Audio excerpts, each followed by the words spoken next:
আগামী 18 তারিখ পর্যন্ত অতি ভারী বৃষ্টির সম্ভাবনা নেই বলে জানিয়েছে আবহাওয়া অধিদপ্তর। তবে জুলাই মাসে এমন ভারী বৃষ্টি স্বাভাবিক বলে জানিয়েছেন আবহাওয়াবিদরা। আবহাওয়ার পূর্বাভাসে বলা হয়েছে আজকের পর থেকে বৃষ্টির প্রবণতা কমে আসবে।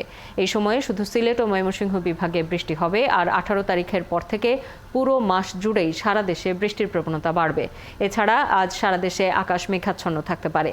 এদিকে ময়মনসিংহ, চট্টগ্রাম ও সিলেট বিভাগের অধিকাংশ জায়গায়, রংপুর, খুলনা, বরিশাল বিভাগের অনেক জায়গায় এবং রাজশাহী ও ঢাকা বিভাগের কিছু কিছু জায়গায় অস্থায়ীভাবে দমকা হাওয়া সহ হালকা থেকে মাঝারি ধরনের বজ্রসহ বৃষ্টি হতে পারে বলে পূর্বাভাসে বলা হয়েছে।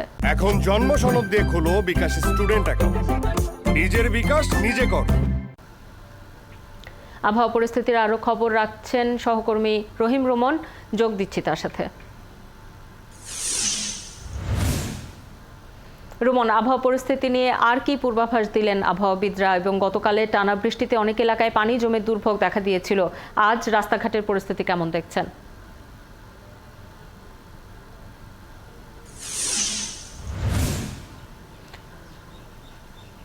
শাওন, আজকের পরিস্থিতি এখন পর্যন্ত স্বাভাবিক। আপনি জানেন যে শনিবার যেহেতু সরকারি ছুটির দিন, সেই দিনে আসলে আজকে সড়কে যান চলাচলও একটু কম আছে, গতকালকের তুলনায় কিছুটা বেশি। শাওন, যেটি বলছিলেন যে আসলে গতকাল যে ভারী বৃষ্টি হয়েছে, সেই ভারী বৃষ্টিতে মোট 131 মিলিমিটার বৃষ্টি কিন্তু কালকে ঢাকা শহরে হয়েছে। আবহাওয়া অফিসের তথ্য সেটি বলছে।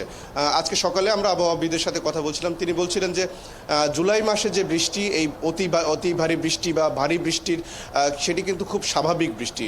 প্রত্যেক বছরই কিন্তু এরকম ভারী বৃষ্টি হয়। গতকালকে যে ভোগান্তিটি মূলত হয়েছে শাওন, সেটি কিন্তু যেই সড়কের যে পানি, সেটি আসলে বেরোনোর রাস্তা না থাকবার কারণে কিন্তু শহরে যে জলাবদ্ধতা সেটি সৃষ্টি হয়েছিল।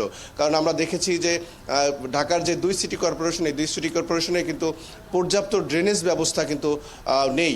আর সবচেয়ে বড় সংকট যে ড্রেনেজ ব্যবস্থা থাকলেও সেই ড্রেনগুলো কিন্তু আসলে পরিষ্কার না।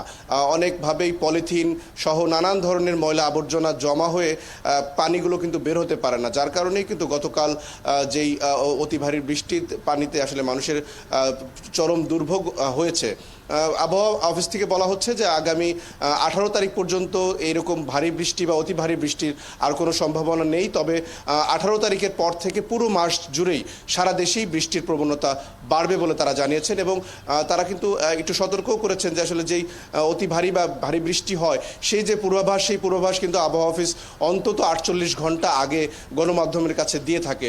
যেহেতু 48 ঘন্টা আগে সেই তথ্যগুলো আমাদের কাছে থাকে, আমরা যদি সিটি কর্পোরেশন বা সংশ্লিষ্ট কর্তৃপক্ষ যদি বৃষ্টির আগে থেকেই যেই পানি বের হওয়ার রাস্তা নিয়ে যদি একটু সতর্ক থাকে বা প্রস্তুতি থাকে, তাহলে হয়তো এই সেরকম অতি ভারী বা ভারী বৃষ্টি হলেও মানুষের দুর্ভোগ কিন্তু তেমন বেশি হয় না। আসলে সেই ব্যবস্থা নেওয়া হলে 18 তারিখের পরেও যে বৃষ্টি হবে, সেভাবে ব্যবস্থা নেওয়া হলে সেরকম দুর্ভোগের আর কোনো অর্থাৎ প্রয়োজনীয় প্রস্তুতিটা এই সময় খুবই দরকার। আপনি খবর রাখতে থাকুন, প্রয়োজনে নিশ্চয়ই আবারও আপনার কাছে ফিরবো। আমাদের সাথে সহকর্মী রহিম রোমন যুক্ত হয়েছিলেন।